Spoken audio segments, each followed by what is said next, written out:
employee behavior is chapter 4. When we think about employee behavior, it's not okay to generalize. Every human being in the workforce has a different point of view and a different set of expectations and requirements. So as I show you this information, let's remember that everybody's different, and we're showing you some summarized information about the workforce. Okay? There's some simple things that we can look at with our HR payroll systems, whether you're using a UKG product or somebody else. It's important to look at not just that employees get sick more often on Fridays, right? But it's important to look at how employees call off on a day-by-day basis. This is easy to look at. It's a foundational key requirement for every operations team to look at these types of pieces of information so they can man their supervisory team with all the facts they need to be ready for whatever's going to hit them every morning. These kinds of trends are typical, but they've got, in this example, 40%, at least 40% more sick time on Fridays than any other day. That's an issue. We should know about it so we come in a little earlier and we can plan for these kinds of things. What about on a month-to-month basis? September is the least healthy month. Well, it's not flu season, but in many parts of the country, it is back to school. So especially single parents dealing with back-to-school issues, they're going to probably be missing some work, okay? So can we plan for this? Can we prepare for this? Can we accommodate in a different way to help those single parents that are dealing with real family issues? I'd rather accommodate them than force them to lose their job because of a point system that doesn't allow for this level of flexibility. We've got to think differently about how we engage the workforce. One of the ways to look at this is by looking at vacation usage and saying during the lowest periods of labor requirements in the year, let's incent our employees to take their vacations during those periods of time. So maybe they take 4 days of vacation and they get the 5th day for free. If they take it in February during the 2 weeks where we've got our lowest amount of demand. Now, that sounds expensive, but what's really expensive is having all your employees there when you don't need them, during a different period of time, not having them there when you really do need them. So we've got to think about the balance of the workforce and get a little bit more innovative as we look at strategy. So we want to drive employee acceptance. You know, great ideas aren't worth a single penny if you can't implement them. Frankly, they may hurt your organization if you can't implement them. And the mind of the American shift worker is changing. We've got different demographics coming into the workforce. We've got different behaviors happening. So I want to dive into some of the Ankara labor survey and some of the key results that we think really matter. Number one is, in the past 12 months, have you considered getting out of your current schedule? Only 3% of employees tell us that they would like to get out of their current schedule due to pay at a customer we were at just a month ago. Our normative database says 7% are considering getting out of their current schedule for pay. Okay? The client we had, very low, right? That's very recent, sort of what we believe is the tail end of the pandemic. 7% is our norm. That 7%, listen, if it's not about the money, we ask on an anonymous survey these questions, and they're telling us, hey, it's not about the money, it's about other stuff. 27% yes to get a better work schedule. 58% are saying no, I'm okay. Okay, but again, it's generally not about the money. Okay, how satisfied are you with your current schedule? If you look at this slide, you know, we can see a large amount of satisfaction, whether it's slightly, moderately, or very satisfied with their current schedule. However, you've got over 35% that are on the negative side of this saying, hey, I don't like what I'm doing. If they can't achieve that work-life balance, they're going to find a place that will help them achieve that, and it may not be under the roof where they reside today. Job satisfaction.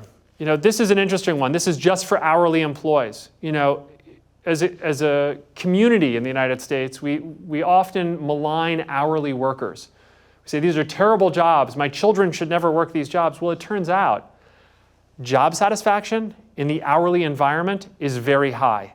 They love their jobs. They love the work they do, and it shows up on the survey. It shows up as 33.5% are moderately satisfied. 40.3% are very satisfied. These are very strong results, but that's not what you hear in the news, right? But it's what you hear from the people that are actually doing the jobs. This is one of my favorite data points. And the reason I love this is for two reasons. One is we ask companies, compared to other companies in the area, is this an excellent place to work, better than most, about the same, somewhat worse, or worst company in the area? Only 2.5% of employees tell us they're at the worst company in the area. Why do I find this so interesting? Because with the amount of jobs available, currently 1.8 jobs for every one person seeking employment, why are they at the company if they think it's the worst in the area? These are the culture killers. These are the people that actively work to destroy the culture of your organization, and you know who they are. By name, you know who they are, and they're barely hanging on. But they won't go get a job somewhere else, even though they say this is the worst company in the area. And what I'll tell you is it's good news that it's only 2.5%, but I'll also say that 2.5% can do some pretty heavy damage. It doesn't take a lot of people to try and take down a culture. So we've got to get those people out of the organization faster before they do any more damage. Okay? But the good news is that most employees tell us that they're better than most or an excellent place to work. Okay? People are at the right organization. What about a management scorecard? So part of our survey process is we're asking employees, how is it to work here? Does the management team care about me? Am I getting good compensation? How are the working conditions? So compared to other companies, working conditions are good. In this example, 80% of employees, an anonymous survey, tell us that working conditions are good. I feel like I'm part of the company. Only 57% feel like they're part of the company. Okay? And as people tell us every day, I don't work for the company, I work for my supervisor or my leader, and I'm part of a crew or a team. So when we ask the question, I feel like I'm part of my crew or team, yes or no, 79% do feel like they're part of that smaller organization, the crew or team. They're not part of the company, with only 57% saying that response. The management team really cares about the employees. Only 39% say yes. 39% of employees are saying the management team really cares about them. That means 61% are saying no. The management team does not care about us. It's a terrifying number, but it's not a bad number. It's the benchmark. This is the number. Is my employment secure? Right? This is not a thing we typically ask, but in the last 2 years we've started. We don't have a benchmark for it yet, but regularly that number shows up in the 30s and 40s for yes. If we're fighting for talent every day of the week, why do employees feel like their jobs are not secure? And it's because they're totally disengaged with the leadership team that is supposed to be managing and leading them. So it's a very odd mix of, I don't think my job's secure, while leadership's saying, I hope you don't leave, right? We've got our signals crossed on that stat. The management team communicates well with the shift workers. Our norm on that is 33% saying yes, which means 67% are saying no. 67% of hourly employees are telling us the management team does not know how to communicate with me. Why is that terrifying? If you don't know how to communicate with your employees, why would they ever stay? Management teams think great communication is digital messaging boards and town halls and emails. And I can tell you that's not what employees think. Employees think one-on-one engagement, asking questions, listening to their responses. They think you're a great communicator if you talk less and listen more and actually respond to their concerns and needs. I had an employee tell me recently, he said, I wish the management team would stop telling me what I want and ask me what I need. And I think that's a really impactful statement, and it's something that we see across all industries. We've got to stop telling employees what they want, and we've got to start respecting them and asking them what they need. Overall, do you think things are getting better, worse, or staying about the same? And I hate to tell you, but we got about 40% of employees telling us things are getting worse.